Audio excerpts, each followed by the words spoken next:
अच्छा, नमस्कार बच्चों। बीए सेकेंड ईयर, आज हिंदी। आज हम मैथिली शरण गुप्त की अगली कविता पढ़ाएंगे, मुझे फूल मत मारो। देखिए, मैथिली शरण गुप्त के बारे में हम बताए थे कि इनको सामंजस्य का कवि और राष्ट्र कवि भी कहा गया है। और गुप्त जी प्रारंभ में ब्रज भाषा में रचना करते थे, लेकिन मैथिली शरण गुप्त के कहने पे, जिनको ये मैथिली शरण गुप्त को अपना साहित्यिक गुरु मानते हैं, उनके कहने पे इन्होंने खड़ी हिंदी में कविता की रचना की। और देखिए, 1931 में साकेत महाकाव्य, जिस पर इन्हें मंगला प्रसाद पारितोषिक पुरस्कार मिला था।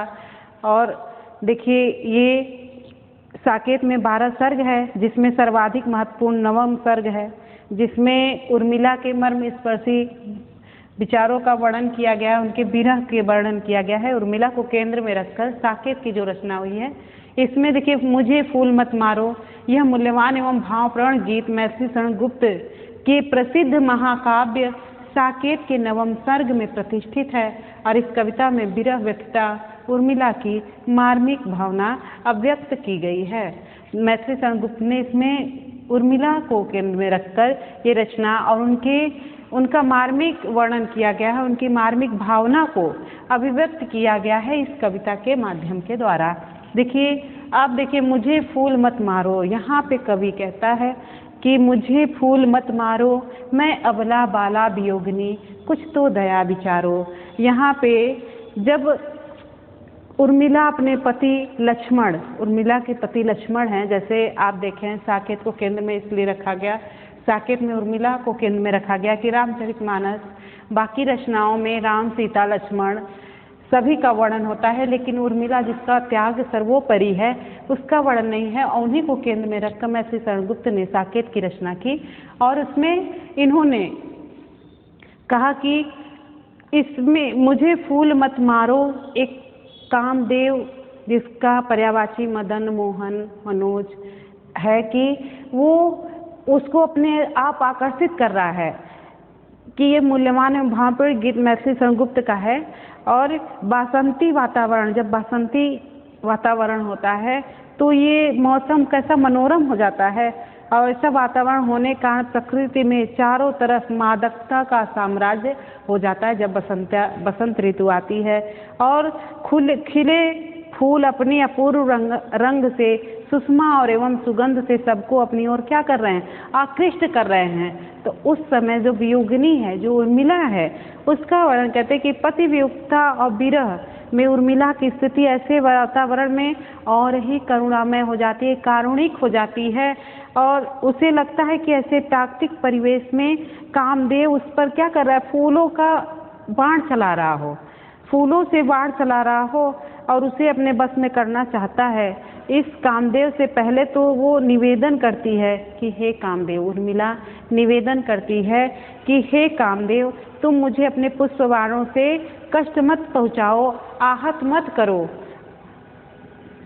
मैं एक अबला वियोगिनी हूँ और दूसरे मैं वियोगिनी हूँ। एक तो अबला हूँ, कमज़ोर हूँ, क्योंकि नारी को कहा गया है कि अबला जीवन है तुम्हारी यही कहानी, आंचल में दूध आँखों में पानी, यशोधरा में इन्होंने मैथिली शरण गुप्त में वर्णन किया था।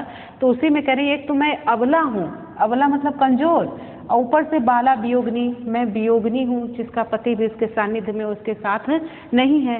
कुछ तो दया विचारो। कामदेव को कहते हैं मुझे आकर्षित मत करो, अपने बस में मत करो। यहाँ पे कहते हैं कि मेरे पति भी मेरे पास नहीं है, अतः मुझ पर दया दृष्टि करो।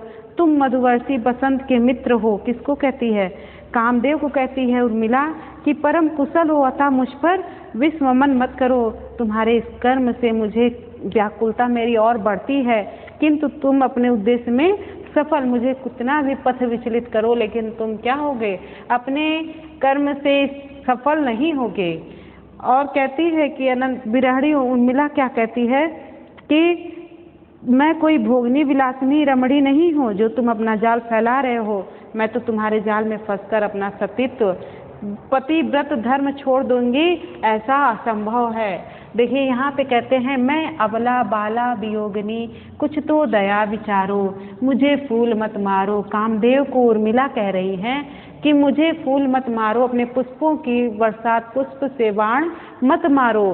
कामदेव को कह रहा है, जो काम भावना होती है वो अपने तरफ क्या कर रही है, आकर्षित कर रही है। लेकिन वो कहती हैं कि कितना कुछ भी हो जाए, मैं एक पतिव्रता नारी हूँ, मुझे पथभ्रष्ट नहीं कर सकते।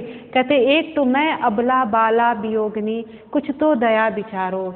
एक तो मैं अबला हूँ, कमजोर हूँ, संबोधित हुए बिरहणी जो उर्मिला है वो कामदेव को संबोधित करते हुए कहती है कि हे कामदेव, मुझे अपने फूलों के बाण मत मारो, क्योंकि अर्थात मेरे मन में काम भावनाएं जागकर मुझे पथभ्रष्ट करने का प्रयास मत करो। यहाँ पे कहते हैं मुझे पथभ्रष्ट करने का काम मत करो। और मैं शक्तिहीन नारी हूँ, कि मैं अबला बाला वियोगिनी। एक तो मैं शक्तिहीन हूँ, कमजोर हूँ, एक बाला वियोगिनी और वियोगिनी हूँ। कहते हैं कि अतः मेरी असहाय दशा देखकर मुझ पर क्या करो, कुछ तो दया विचारो। कहते मेरी असहाय हालत देखकर, एक तो मैं वियोगिनी हूँ, ऊपर से अबला हूँ, और तुम कुछ तो मेरी इसका वर्णन देख के कि मुझे इतना कमजोर देखकर मुझे दया तो विचारो, असहाय दशा देखकर मुझ पर कुछ तो कृपा करो। होकर मधु के मीत मदन, मदन किसका पर्यायवाची है, कामदेव का पर्यायवाची है।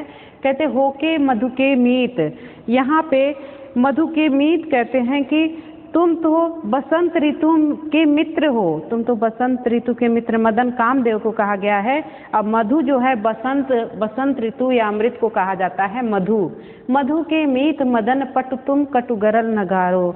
यहाँ पे पटु होता है प्रवीण, जो हर चीज में चतुर होता है, चालाक होता है और कुशल होता है। अकटु माने जो सुनने में अच्छा न लगे, और कहते हैं गरल माने होता है विष, और परिहारो माने दूर करो।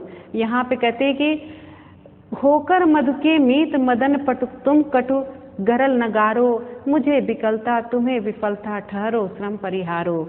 यहाँ पे कहती हैं कि तुम तो सब बसंत ऋतु के मित्र हो, जो सबको सुख देता है, और तुम स्वयं बुद्धिमान हो, इसलिए तुम्हें उचित और अनुचित का ज्ञान मालूम है। और फिर भी इसलिए तुम मुझ पर भीषण विष न डालो, मुझ पर ऐसा भयंकर यातना मत दो, मुझे इतना मत सताओ, मुझे विकलता तुम्हें विफलता। कहते मुझे तो व्याकुलता है, लेकिन तुम्हें भी विफलता, तुम भी अपने काम में क्या होगे, सफल नहीं होगे। ठहरो श्रम परिहारो। यहाँ पे कहती हैं कि तुम यदि भी फिर भी मुझे दुख देते हो तो जान लो, मुझे व्यथित करने का जो प्रयत्न करोगे तुम्हारा भी प्रयत्न असफल ही होगा। अच्छा यही है कि ऐसे प्रयत्न करने के लिए व्यर्थ श्रम तुम न करो। मैं सांसारिक सुखों को भोगने की इच्छा करने वाली नारी नहीं हूँ। कहते नहीं भोगनी यह मैं कोई जो तुम जाल पसारो। कहते मुझे तो व्याकुलता हो रही है, लेकिन तुम्हें भी विफलता मिलेगी। ठहरो, झूठी मतलब रुक जाओ, तुम श्रम परिहार, तुम्हारा ये श्रम व्यर्थ ही जाएगा, क्योंकि नहीं भोगनी यह मैं कोई, मैं एक भोगनी नारी या भोग्या नारी नहीं हूँ जो अपने पथ से भ्रष्ट हो जाऊं, अपने पतिव्रता व्रत को तोड़ दूं। यह मैं कोई जो तुम जाल पसारो, तुम कितना भी जाल पसारो, लेकिन मैं एक भोगनी भोग्या नारी नहीं हूँ जो अपने पति को छोड़कर तुम्हारे ऊपर आकर्षित हो जाऊं।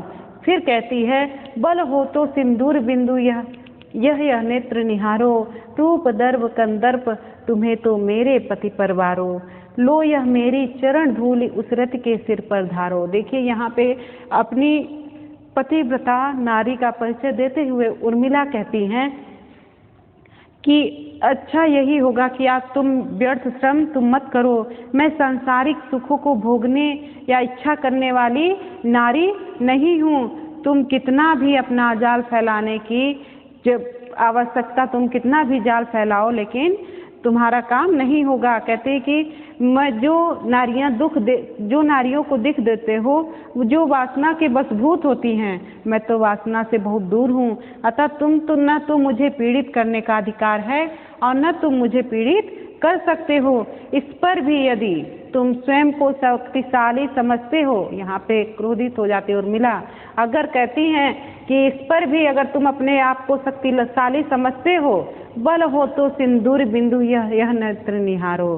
कहती हैं कि अगर इस पर भी अगर शक्तिशाली समझते हो तो मेरे माथे पर लगे हुए सिंदूर के बिंदु को देखो, इसे शिव का तीसरा नेत्र समझो और समझ लो कि जिस प्रकार शिव के तीसरे नेत्र ने तुम्हें भस्म कर दिया, उसी प्रकार यह मेरा सिंदूर बिंदु भी तुम्हें क्या करेगा, भस्म कर देगा। करे अगर इतनी हिम्मत है तो इस सिंदूर को देखो, इस सिंदूर बिंदु को देखो, और यह वैसा ही दिखाई देगा जैसे शिव की तीसरी आँख जिसके खुलने पर तुम भस्म हो गए थे, ऐसा ही शक्ति हमारे सिंदूर बिंदु में भी है। कहती कि रूप दर्भ कंदर्भ तुम्हें तो मेरे पति परवारो, और कहती हैं कि उसी प्रकार मेरा सिंदूर का बिंदु तुम्हें भस्म कर देगा। और हे कामदेव, यदि तुम्हें अपने रूप का घमंड है तो मेरे पति की रूप पर निछावर कर दो, क्योंकि मेरे पति तुमसे बहुत ही सुंदर है। कहते रूप दर्भ कंदर्भ, अगर तुम्हें अपने रूप पे बहुत घमंड है, तुम्हें तो मेरे पति परिवार, कहते बार बार जाऊं, बलिहारी जाऊं, न्यौछावर कर दूं, लेकिन तुम्हारी सुंदरता भी मेरे पति से क्या है, फीकी, ऐसी सुंदरता तो मैं पति पर बार जाऊं। इसको कहते हैं कि यह मेरे चरण धूल लेकर, ये लो यह मेरी चरण धूल उस रति के सिर पर धारो। कहते हैं कि ये मेरी तुम्हारे पति तुमसे बहुत अधिक मेरे पति सुंदर हैं, ये मेरे चरणों की ढेर लेकर उस रति के सिर पर, जो रति है कामदेव की पत्नी है, कहते हैं रति के सिर पर डाल दो, जो तुम्हारे रति भी मेरे सामने अत्यंत तुच्छ है। तुम्हारी जो पत्नी रति भी है वो मेरे सामने तुच्छ है, क्योंकि तुम्हारे भस्म होने की भी उसने तनिक चिंता नहीं की, तथा अपने रूप यौवन पर इठलाती हुई जीवित रही। उसने पत्नी धर्म को कलंकित किया, जबकि मैं पत्नी धर्म की रक्षा के लिए पल पर जल रही हूँ। कहती लो यह मेरी चरण धूल उस रथ के सिर पर धारो। तुम्हारी पत्नी भी मेरी बराबरी की नहीं है, और तुम्हारी सुंदरता मेरे पति से बहुत क्या है, मैं तुम्हारी सुंदरता भी मेरे पति के सामने फीकी है, या ऐसे सुंदरता मैं अपने पति पर निछावर कर दूं। कहती हैं कि यहाँ पे कवि कहना चाह रहा है कि विरहड़ी उर्मिला जो कामदेव को काम भावना से मेरी चरण धूल, कहती हैं कि यहाँ उर्मिला के चरित्र की गरिमा भावनी है, जिसके बलबूते वह काम का क्या करती है, तिरस्कार कर देती है और अपने पतिव्रता धर्म को निभाती है। यहाँ देखिए, यहाँ पे शुरू से ही कहती हैं कि मुझे फूल मत मारो, काम भावना पे कामदेव को कहते हैं कि मुझे पुष्पों का वार मत चलाओ, मैं अबला बाला वियोगिनी, कुछ तो दया विचारो। मैं तो अबला हूँ, कमज़ोर हूँ और दूसरे वियोगिनी हूँ, कुछ तो दया करो, मुझ पर कुछ तो दया करो। होकर मधु के मीत मदन पर तुम कटुगरल नगारो। कहती हैं कि तुम तो मदन के मीत हो और बसंत ऋतु के मित्र हो, जो सबको क्या करता है, सुख देता है, और तुम स्वयं कितने बुद्धिमान हो, और फिर भी इसलिए तुम अच्छा और बुरा जानते हो। तुम मुझ पर भीषण विष न घालो, अर्थात मुझ पर भयंकर यातना मत दो, मुझे इतना भयंकर मत सताओ, मुझे विकलता तुम्हें विफलता। कहती हैं कि मुझे विफलता तुझे, कि तुम दुख देते हो, जान लो मुझे व्यथित करने का जो प्रयत्न करोगे, तुम्हारा यह प्रयत्न क्या होगा, असफल ही होगा। अच्छा यही है कि ऐसे प्रयत्न करने के लिए व्यर्थ श्रम तुम न करो। कहते मुझे विकलता तुम्हें विफलता, ठहरो श्रम हरियारो, तुम व्यर्थ ही इतनी मेहनत व्यर्थ कर रहे हो, क्योंकि ये तुम्हारा काम सही नहीं होगा, सिद्ध नहीं होगा। यह जान लो मुझे व्यथित करने का जो प्रयत्न करोगे ये तुम्हारा असफल होगा। मैं कोई सांसारिक सुखों को भोगने की इच्छा करने वाली नहीं, भोगनी यह मैं कोई जो तुम जाल पसारो। तुम कितना भी अपना जाल पसारो, लेकिन मैं एक भोग्या नारी नहीं हूँ। बल हो तो सिंदूर बिंदु, कहती है अगर तुम्हें बल हो, क्रोधित होकर आप क्रोध में कहती हैं उर्मिला कि अगर तुम्हें इतना घमंड है अपने आप पे, तो बल हो तो इस सिंदूर बिंदु, इतना तेज है मेरे सिंदूर बिंदु में कि ये शिव के नेत्रों की भांति है। जैसे शिव के नेत्रों ने तीसरे नेत्र खोलने से तुम भस्म हो गए थे, ऐसे अगर तुम मुझ पर बुरी नज़र डालोगे तो तुम भी इस सिंदूर बिंदु को देखो और इसको देखकर तुम भी भस्म हो जाओगे। रूप दर्भ कंदर्भ तुम्हें तो मेरे पति पर बारो। अगर कहते हैं कि मेरे पति, हे कामदेव, यदि तुम्हें अपने रूप का घमंड है तो उसे मेरे पति के रूप पर न्यौछावर कर दो, क्योंकि मेरे पति तुमसे बहुत ही अधिक सुंदर है।